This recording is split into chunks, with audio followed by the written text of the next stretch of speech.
Amigos de MBS, muy buenos días, muy buenas tardes, muy buenas noches, dependiendo de qué horario estén viendo esta entrevista. Para mí es un gran honor poder estar hoy con la escritora, con la periodista Olga Warnat. Olga, muy buenas tardes y muchas gracias por recibirnos. ¿Cómo estás? ¿Qué tal? ¿Cómo están? Muchas gracias a ustedes. Olga, para mí es un gran honor tenerte porque, pues bueno, he seguido tu carrera para mí como periodista y mi admiración por el trabajo que haces es tremendo y el día de hoy, pues al hablar de Felipe el Oscuro, es un libro dolorosísimo, es un libro que yo tenía que conversar contigo porque pues en mis años como redactora en el periódico, sin embargo, un periódico que fue atacado por varias autoridades en su momento y cosas que ni siquiera nosotros supimos hasta dónde o quién fue, pues para mí es saber la verdad, es como abrir un cofre donde realmente dices lo que pasa y obviamente las consecuencias que tú tuviste, pues son tremendas, pero siento que corrí como un hámster por causar una nota que tal vez en su momento no era verdad. Y tú hoy, con esta gran investigación, nos lo dices. ¿Qué necesitamos nosotros como periodistas o tal vez como ciudadanos, como la gente que está interesada en estos temas, qué necesitamos hacer para llegar a esa verdad que tú nos planteas en este libro? Sí, es un libro doloroso, es un libro que para mí creo que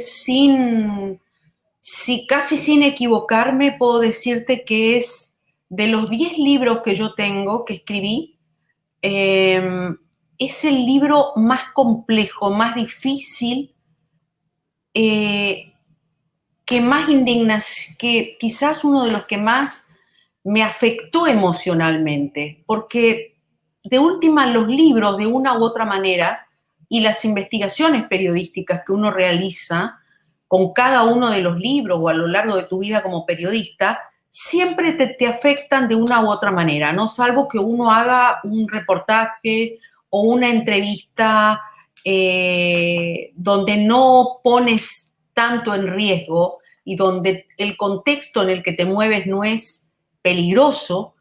Este libro yo siempre lo comparo, digo, si yo hubiera tenido que escribir este libro en la época de la dictadura militar argentina, Ujú. ese era el contexto. A mí cuando yo lo trabajé al libro, que comencé allá por el 2010, 2009, 2010, recuerdo, después del atentado a Juan Camilo Mourinho, cuando cae el avión en el que venía de San Luis Potosí, se estrella muy cerquita de Los Pinos, yo digo como una mala señal, ¿no? Eh, y donde en México pasaban tantas cosas tan graves, pero había como una sensación de acostumbramiento y de naturalización del mal, quizás como un mecanismo de autodefensa de los ciudadanos y de la gente, porque era tan grave lo que pasaba y te superaba en tu comprensión, me superaba a mí, en tu comprensión, que hay una parte de uno que comienza como a endurecerse. Y a mí me remitió cuando yo viajé, cuando ya sales de la Ciudad de México y te vas a realizar las entrevistas y las investigaciones a los estados, y comienzas a circular por esas ciudades fantasmas y ciudades que son importantes, como el caso de Monterrey o, o la capital de Durango, no pueblitos, capitales de estado, que a las 5 de la tarde eran puros tanques del ejército, balaceras, pleno día balaceras, eh, la gente con temor, la gente que no quería saber, que no miraba, asustada, ¿no? En su afán de supervivencia, por seguir trabajando y llevando una vida medianamente normal, que no era normal, porque se estaba en una guerra. Yo siempre digo que la sensación o todo ese desasosiego que a mí me invadió en aquel entonces, que a veces no podía llorar, no, me costaba llorar, porque uno se endurece por esa misma, eso mismo que genera tu cuerpo para tratar de sobrevivir a las amenazas, a las persecuciones, a los asesinatos, a todo lo que uno lo rodea, que era todo muerte, todo olor a muerte. A mí me remontó, pero inmediatamente, varias décadas atrás a la dictadura argentina.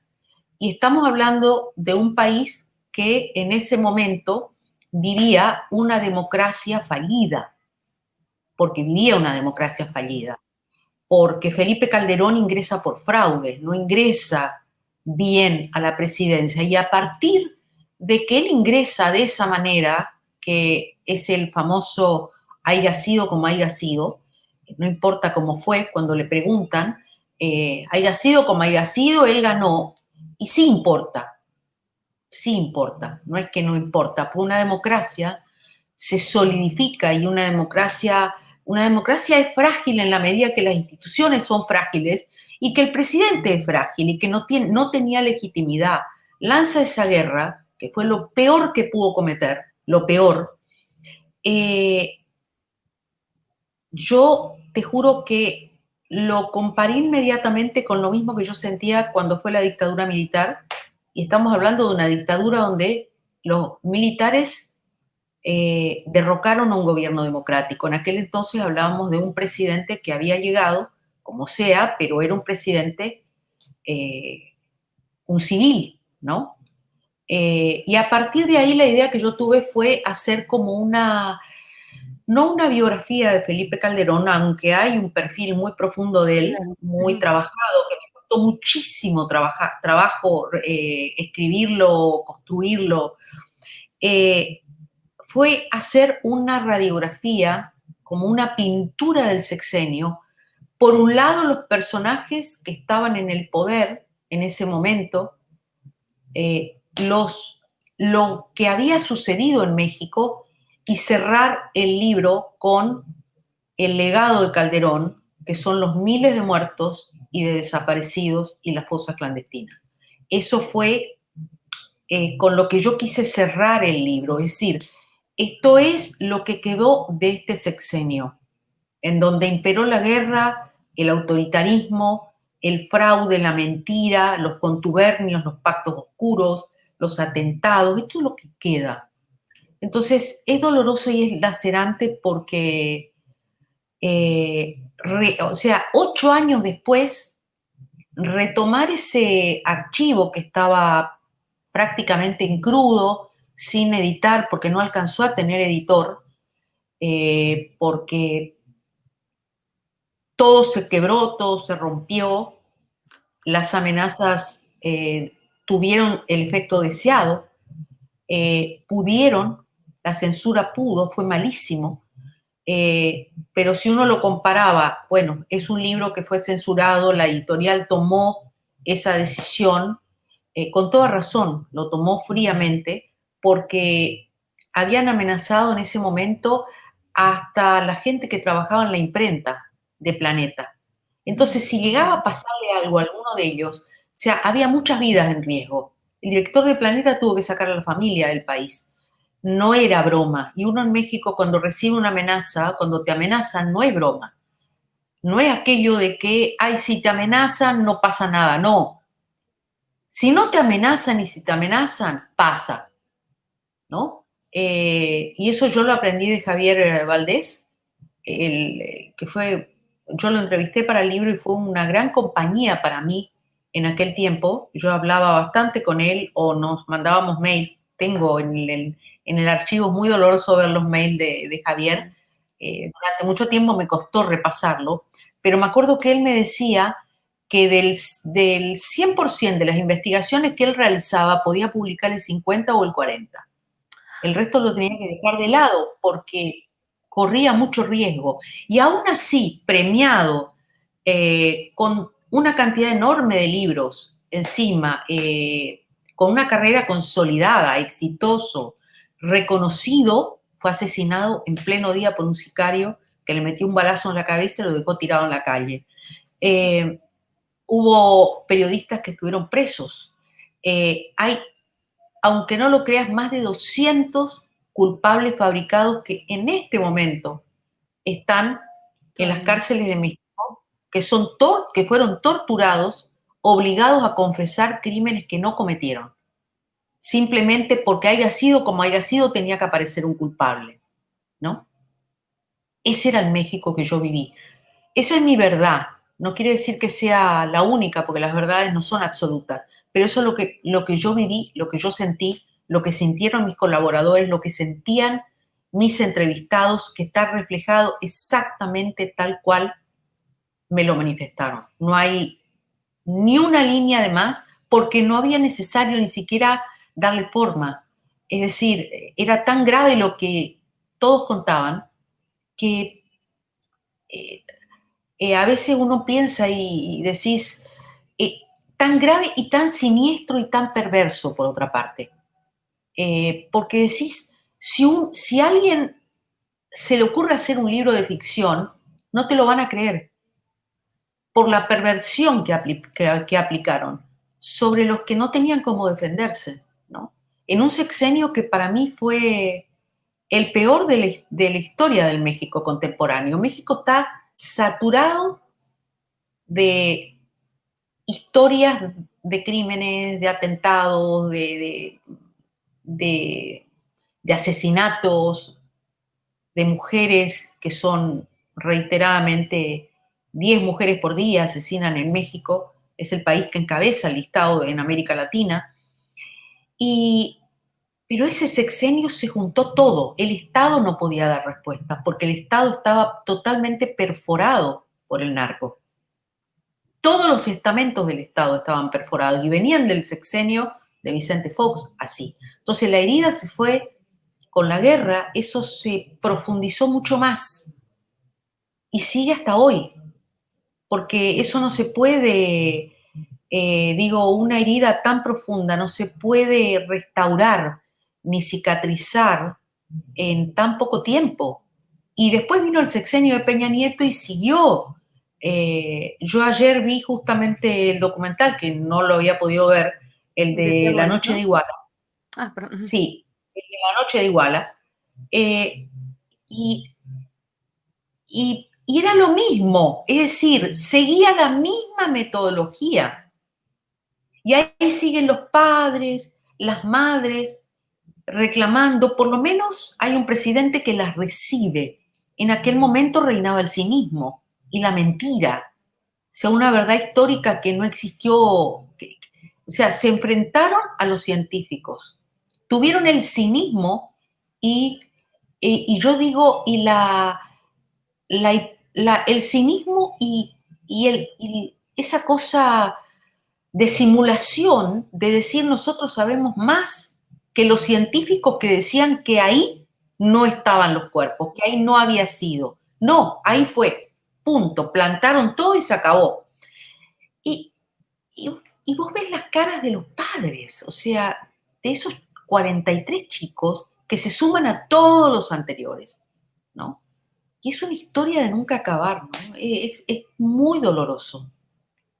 No lo pude terminar el documental, te aclaro, porque era como volver a remover. A mí, este libro me provocó pesadillas, fue como volver atrás en el tiempo, 8 años. Es decir, me sentía como, y estamos en plena pandemia además, que la pandemia a uno le provoca incertidumbre, porque estamos en un mundo lleno de incertidumbre. Pero volvés a aquello, y aquello era el terror, era, es como decís, ¿no? Es como abrir un cofre y que salgan todas las bestias, ¿no? Juntas. Sí, juntarlas no es algo fácil. A mí, si me lo permites, bueno, yo tenía gastritis conforme iba avanzando. Me decía mi mamá, pero ¿por qué te estás martirizando? Le dije, porque no hay otra manera en la que yo hubiera podido llegar a esas conclusiones, porque personas como tú, periodistas como tú o como Anabel Hernández, están arriesgando su vida para poder llegar ahí, a ese punto. Y sobre todo esto, como bien lo dices, estas víctimas, ¿no? De todo lo que pasó y de todas las decisiones de haya sido como haya sido. Eh, incluso se les decía, ¿no?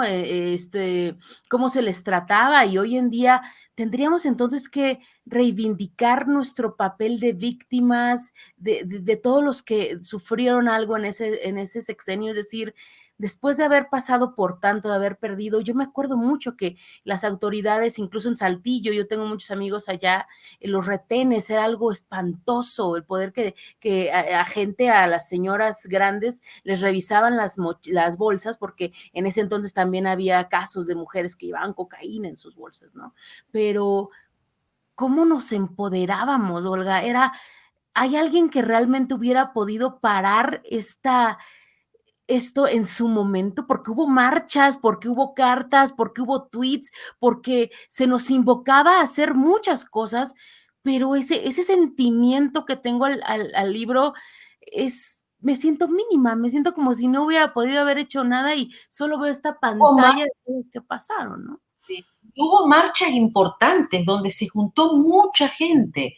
Yo participé en un tramo de la marcha por la justicia y la paz, que Ajá, recuerdo lo exactamente. en Sicilia, donde participaron, digamos, a medida que iban recorriendo los estados, que fue una cosa impresionante, porque había que animarse a subirse a la marcha, a subirse a esa caravana. ¿Y de qué valió? Felipe Calderón les miró a la cara y no tuvo un gesto de compasión, ni siquiera por esas madres de Michoacán, o sea, por sus comprovincianas, las mujeres de su estado, a la que le habían desaparecido los hijos, y él como si nada. O sea, es decir, ese haya sido como haya sido, o esa famosa frase, son todos pandilleros, ¿no? Porque eran todos pandilleros para él, cuando esa madre, eh, María Isabel o María Luisa Dávila, lo enfrenta en Ciudad Juárez, ya que venía tan castigada y siempre tan castigada por los asesinatos de mujeres, que le habían asesinado a los dos únicos hijos. ¿Cómo no te puedes compadecer? ¿Qué llevas adentro? Porque digo, saca su libro Decisiones Difíciles. Y yo digo, ahí va a pedir perdón, por lo menos de mentirita, por lo menos de marketing. No, Y el video tampoco. con el que cierra el sexenio, ¿no? Con el que se va, se ve un hombre derrotado, se ve incluso encorvado, ¿no? Es una... Abrumado, derrotado, envejecido, furioso, furioso con todo su círculo íntimo, a los que él acusaba de traidores, los otros lo acusaban de traidor a él. Es decir, había traicionado en realidad todo, había traicionado el legado que le deja su padre, que su padre era un hombre bueno, su padre era un hombre que yo investigué mucho de su vida, que murió en la más absoluta pobreza, y que era un militante del PAN honesto, que siempre perdía, y eso a él lo enfurecía y lo hizo crecer con un resentimiento profundo hacia ese padre, que muere Hacia en la la más nobleza del absoluta padre, ¿no? Ujú. y en la pobreza, enemistado con su hijo. Su hijo no quería saber nada con él. Y curiosamente, cuando el padre se va del PAN, el Él padre se va del PAN porque el padre dice que los empresarios que llegaban al PAN iban a destruir el legado del partido tal cual fue. Lo que pasa es que no lo destruyeron los empresarios, lo destruyó su hijo, ¿no? Pobre se murió antes, no lo pudo ver. El padre era un hombre pacífico, no estaba con las guerras ni nada por el estilo, era un hombre, un intelectual, un hombre formado. Felipe Calderón no tenía ni tiene nada de eso. Es decir, ese esa legado de sus construcción maestros, esa construcción de esos no, personajes bofos como, ¿no? Como Felipe Calderón, como García Luna, que no tienen esa cultura, que no tienen, por ende, más que solamente una ansia de poder, ¿no? Así lo el ansia relata. de, Ujú. no, el ansia de poder, la necesidad en él, que lo vemos hoy, como si acá no hubiera pasado nada y él no hubiera gobernado esos 6 malditos años de la guerra y de la muerte. No, no existió. García Luna no existió, El general Tomás Ángeles no sabe quién es, que fue y le denunció a García Luna, no está enterado él. El comisario Herrera Valle, que también le mandó las dos cartas, que lo mandaron 4 años preso, acusado de narcotraficante. Tampoco eran chismes, dice él, no sé. García Luna, que está preso por tráfico de drogas en Estados Unidos. Cárdenas Palomino, un asesino confeso, un criminal, un ampón, ocupando un uniforme azul de la policía y él premiándolo y ahora prófugo y él tampoco sabe nada. O sea, en una burbuja que uno se pregunta, ¿estará bien mentalmente? Porque psicológicamente él no es un hombre estable.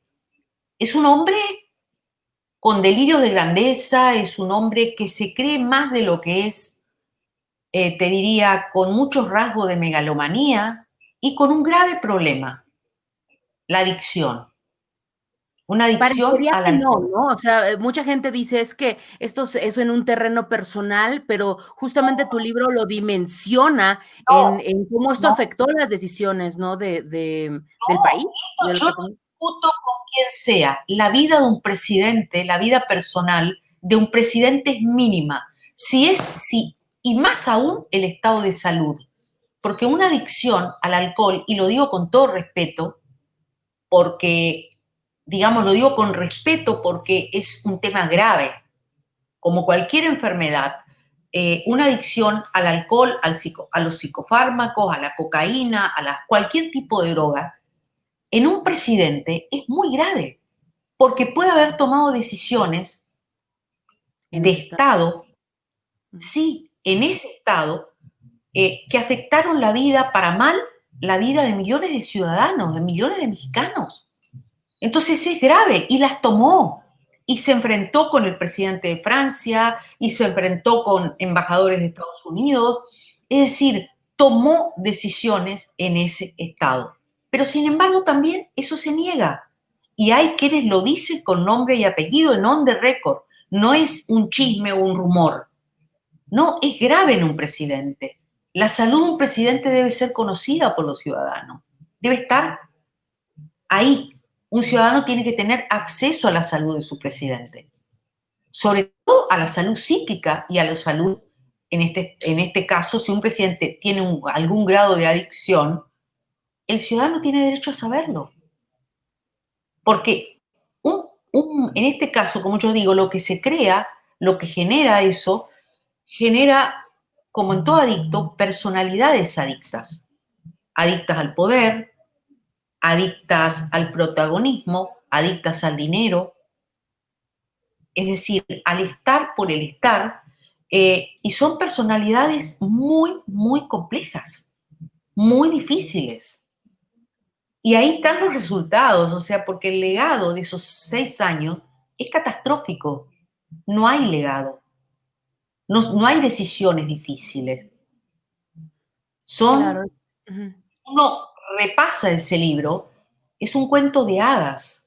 Entonces te pones a pensar que es un señor que niega el pasado y encima que lleva una militancia, como digo yo, tan activa en las redes, hablando de la actualidad política y levantando banderas que él no supo levantar, que él no pudo levantarla, que él, o sea, no tiene autoridad moral para hablar. Esa es el coraje y el enojo que me da, porque habla de muertos, habla de democracia.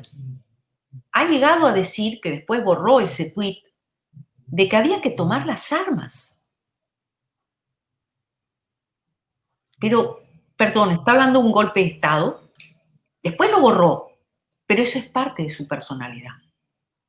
Ellos no cambian, no va a cambiar Felipe Calderón. O sea, la necesidad que tiene de armar un partido para volver a través de Margarita Zavala, que Margarita Zavala también es cómplice de esos 6 años. Claro. Porque es horrible lo que pasó y lo que ella hizo siendo primera dama, de El haber encubrimiento de claro. logrado la exoneración de su prima que era la dueña de la guardería ABC, donde murieron quemados 49 niños, niños humildes. Y los que sobrevivieron quedaron con graves secuelas de por vida. No hubo reparo, no hubo pedido de disculpas, no hubo nada. Entonces la gente va generando adentro suyo un resentimiento y una bronca y un enojo que de verdad yo tengo un enorme respeto por las víctimas, porque después de todo lo que pasó, con todo derecho tendrían que salir y quemar todo, porque hay familias que le desaparecieron todos los hijos. Pero eso no los No tiene... criticaban, Olga, y nos decían que por qué los mexicanos aguantábamos tanto y no hacíamos eso, pero de alguna manera en México no hemos encontrado ese, no sé si es por un líder, no sé si es por un movimiento exacto, pero hay otros que también lo ven como un punto bueno, que no haya estallado la violencia aquí, pero tal vez de un nivel mucho más personal, a un nivel más rencoroso, ¿no?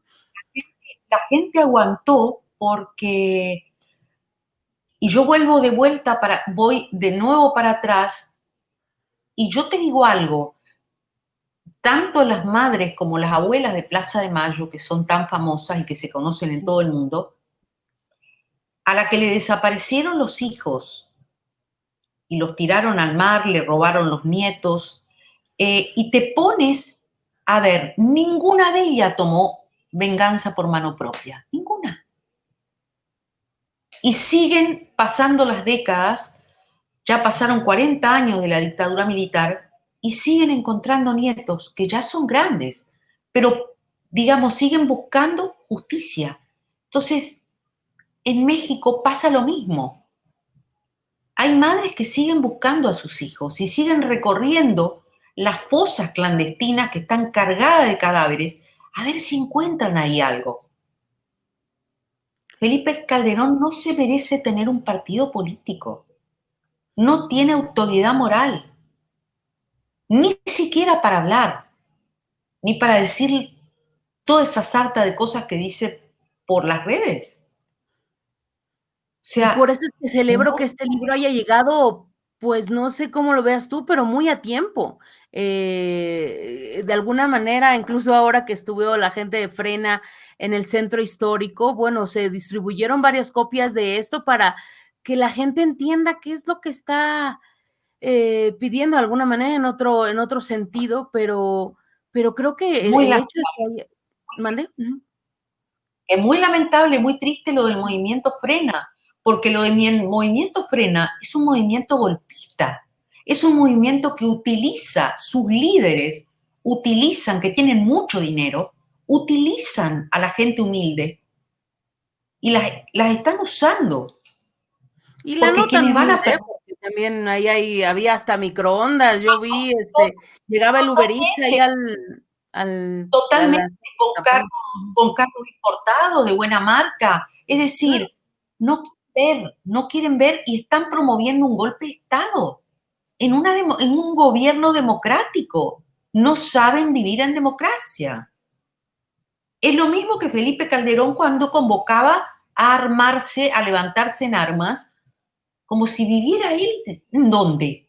Después lo borró, pero lo dijo. Y eso quedó reflejado, Pero es ¿no? que esto Entonces, también es un síntoma de quienes viven, se dice que ciertos mexicanos están tristes, o hay otro, por ejemplo, ahora que incluso Vicente Fox está vendiendo mañanitas por Twitter, o sea, que lo desarmaron. Entonces, hay unos que dicen que los mexicanos por venganza no van a dejar o van a defender más la presidencia de Andrés Manuel López Obrador, pero ven que a la gente que votó por Andrés Manuel como gente resentida, pero justamente ese es el mapa de lo que nos estás planteando aquí, es gente cansada que ya está harta de vivir tanta violencia, de tanta corrupción. de tanta corrupción y de tanta violencia. Exacta, y de tanta impunidad, porque es lo otro que acompaña eso. Y de tanta impunidad. O sea, porque nunca va nadie preso, nunca. Y Y ojalá, esta a mí me claro. parece absolutamente legítimo esta convocatoria o esto que se hizo de convocar, que ojalá tenga un marco adecuado. Yo estoy absolutamente convencida de que desde tanto Vicente Fox como Felipe Calderón, como Enrique Peña Nieto, deben pagar por lo que hicieron. Hay quienes Deben dicen que pagar.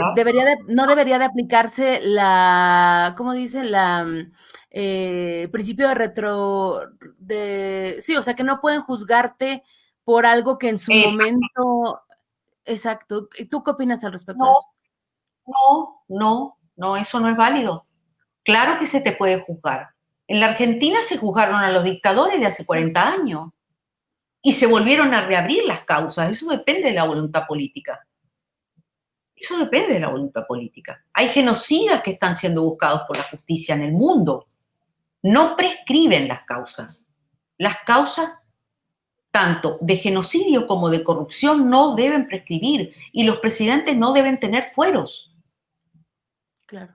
Y si tienen que ir presos, tienen que ir presos, porque tiene que haber un acto ejemplificador hacia los demás, porque si no es el pacto de uno con otro, que se van cubriendo las espaldas, como fue Vicente Fox a Calderón, que se odiaban, pero como no quería, entre ellos se odiaban. Pero ¿por qué se unieron? Como digo yo, no lo unía el amor, sino el espanto, como decía Borges, ¿no? Claro.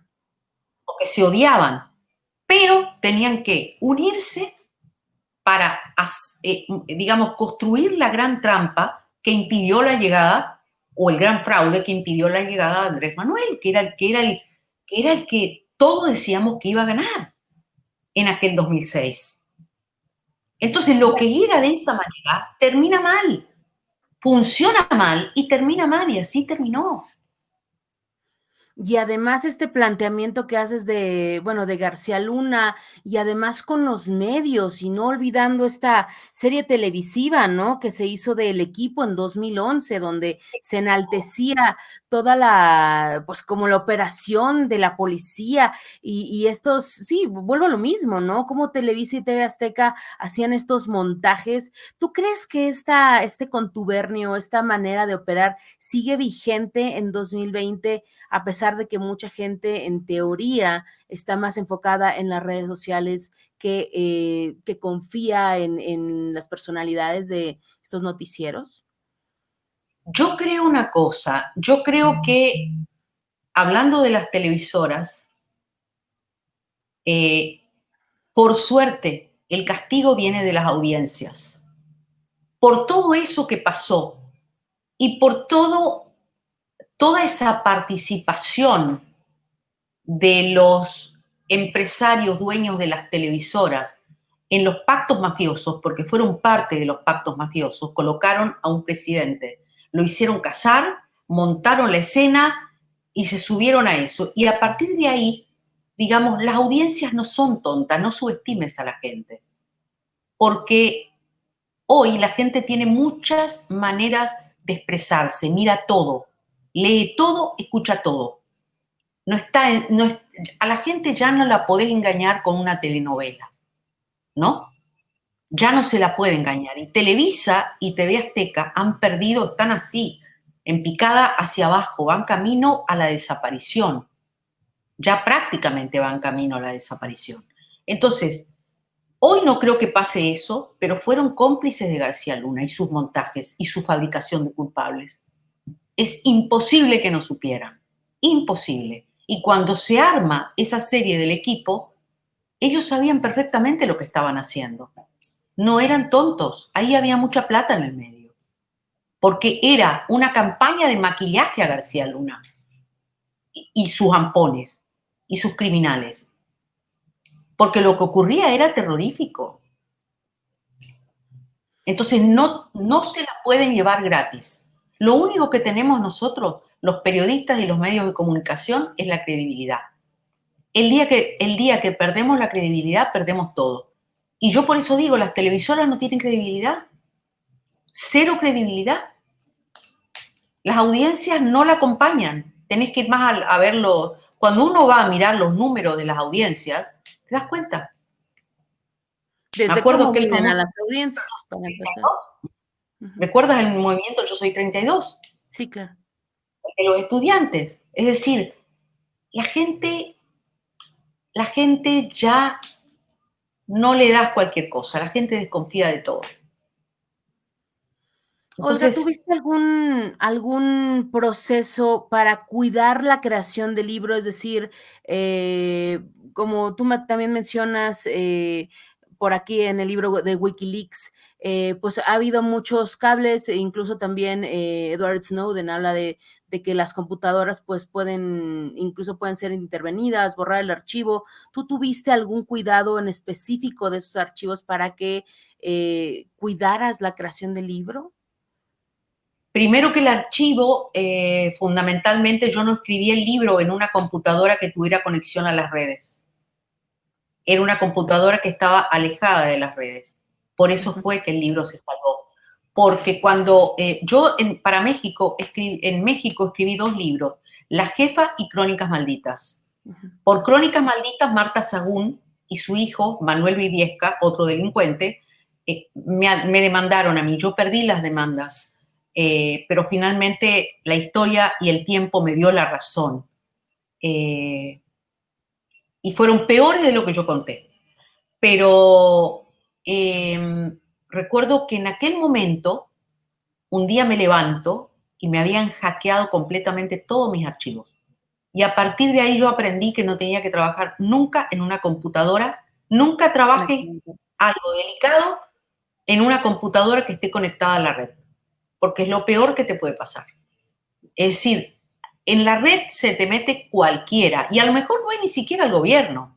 Son empresas privadas, hoy hay empresas privadas por todas partes.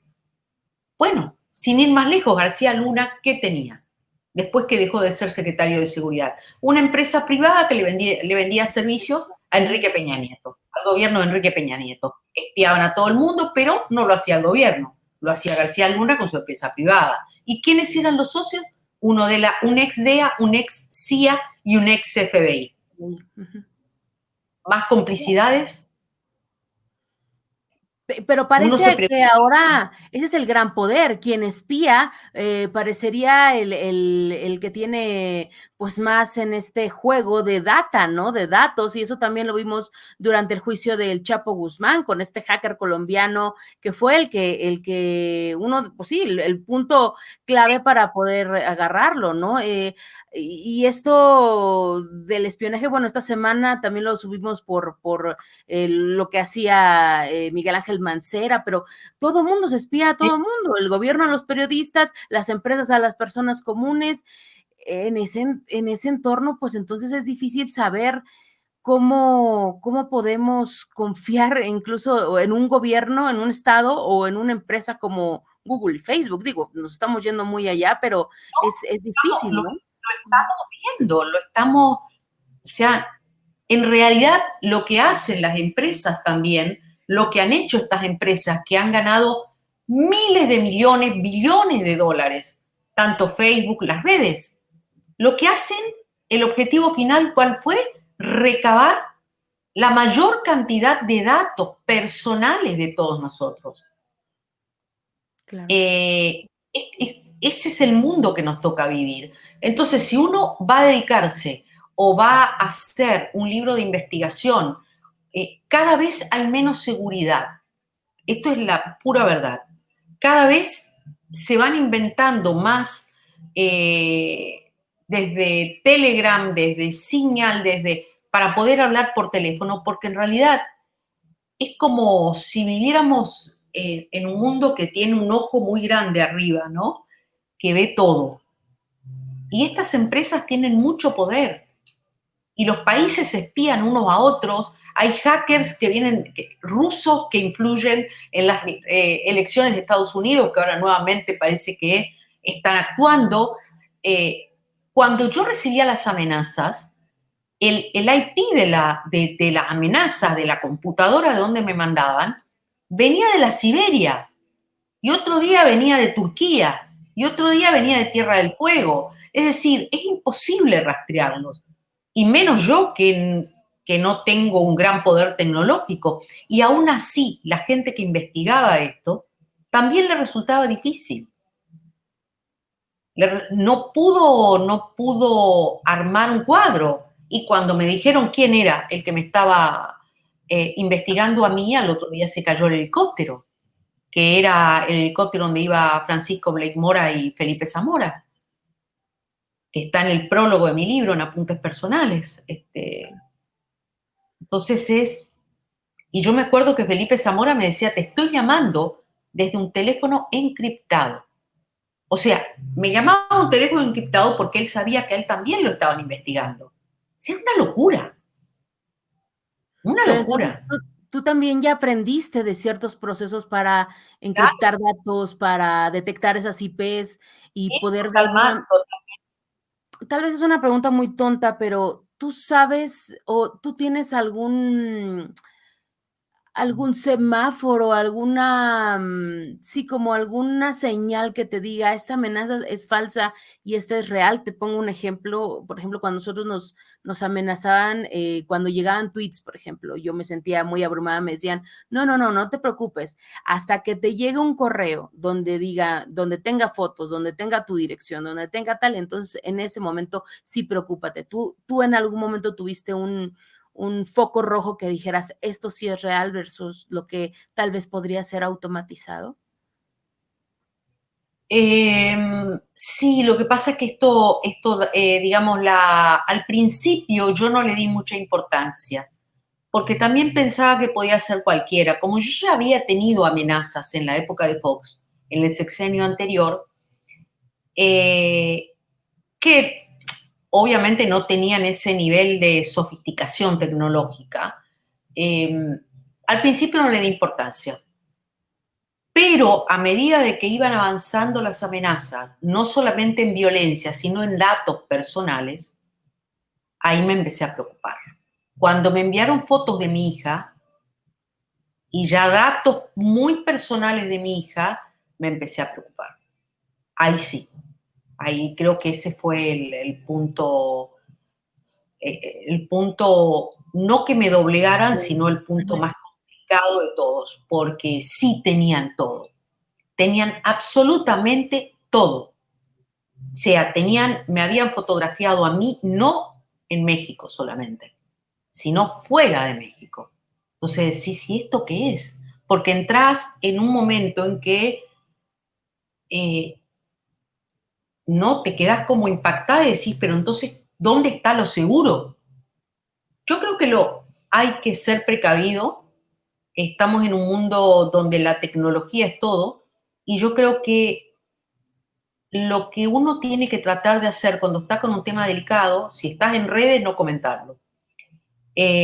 No hablar cerca de un teléfono, porque te espían a través del teléfono. Eh, y la otra es, si vas a escribir algo, yo he aprendido que tenés que hacerlo en una vieja computadora, vieja digo, por decir, no de las últimas generación, que no esté conectada a ninguna red. Que no esté conectada a ninguna red, que esté alejada de las redes. Ese es el consejo que a mí me han dado los que saben.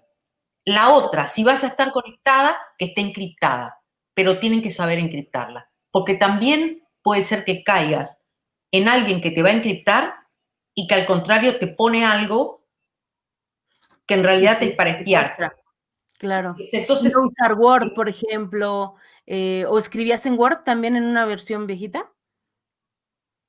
en una versión vieja sí escribían Word, Ya, porque en aquel entonces el Word al no estar conectado a la red, no no, tenés manera, claro. no hay red, no hay nada, ni teléfono ni nada. Entonces, Sí, hace falta mucho que los periodistas aprendan esas herramientas para que puedan seguir haciendo este tipo de investigación.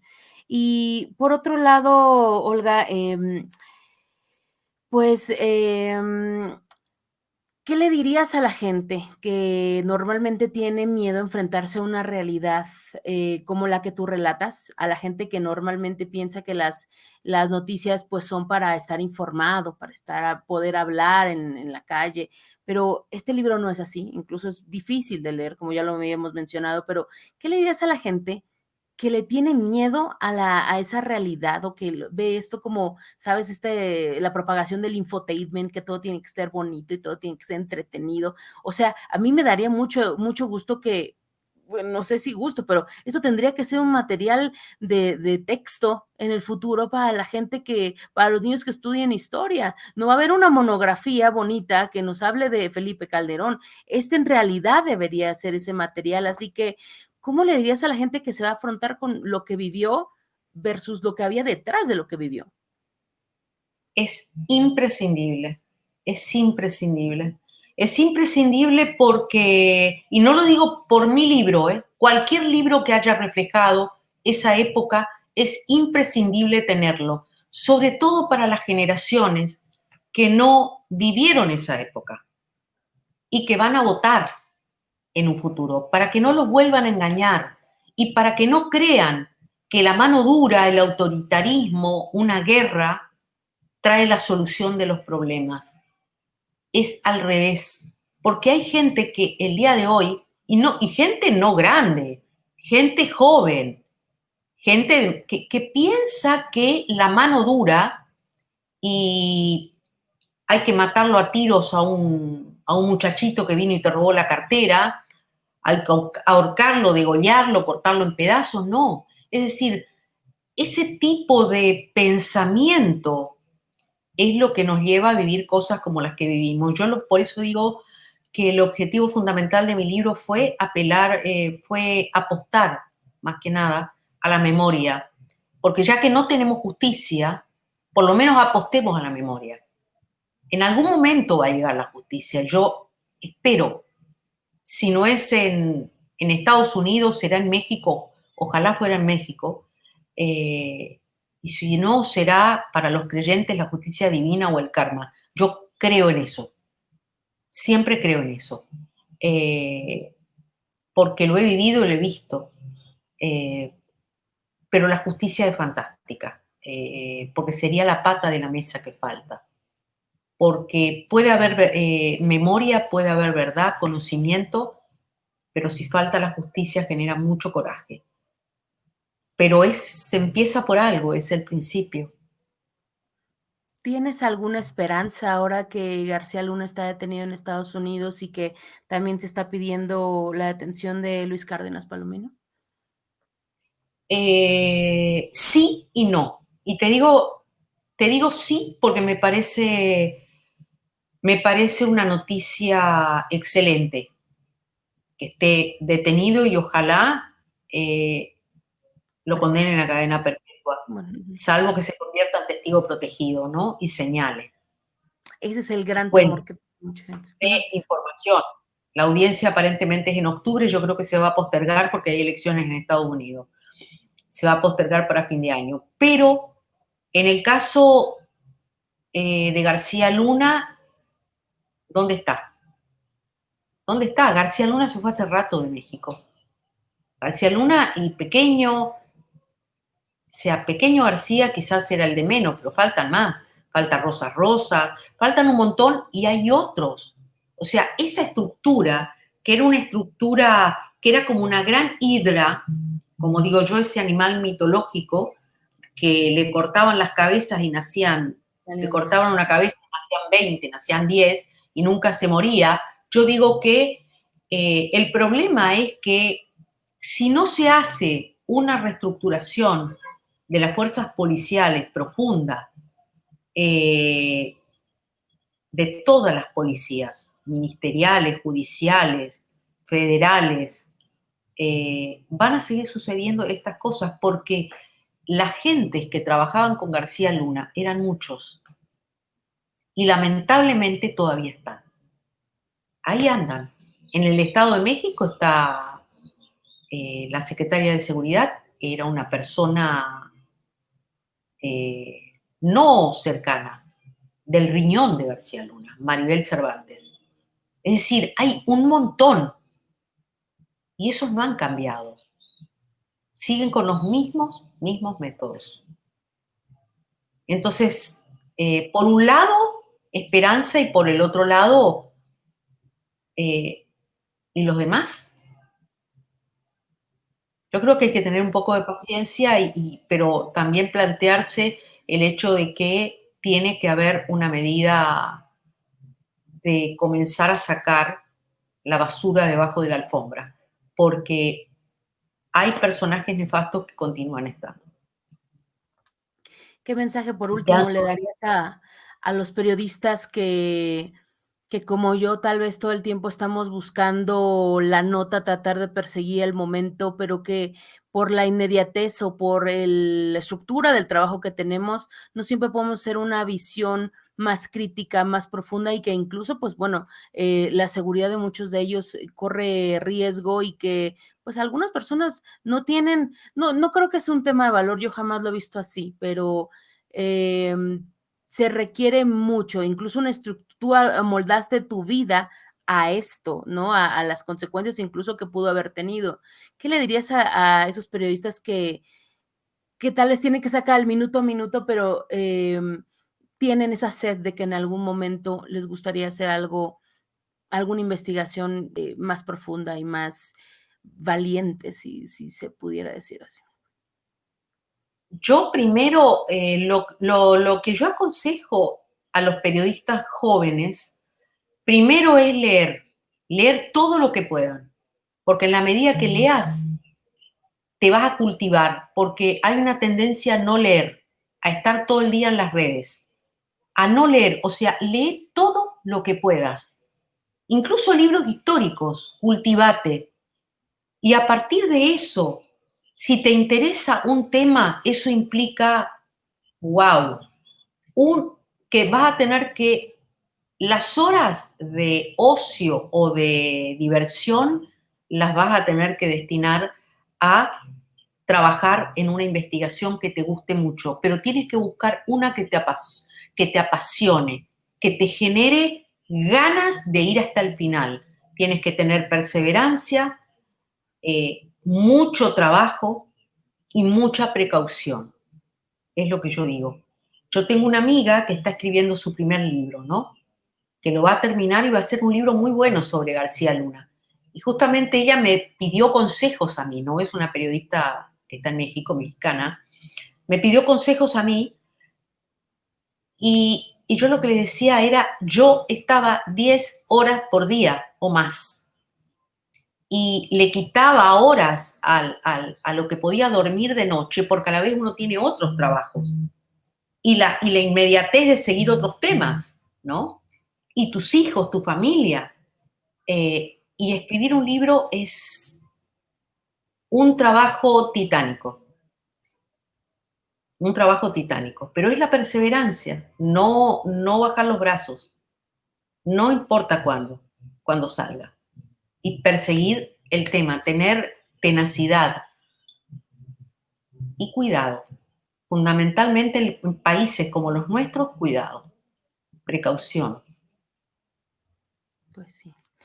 Querida Olga, muchísimas gracias por tu tiempo, gracias por tu conocimiento y gracias por por este gran acto de amor a México, por este gran acto de amor a nosotros los periodistas que apenas iniciamos y que merecemos saber algo más de lo que está tal vez en internet o en línea o nos dicen que es la verdad en este entorno también de noticias falsas.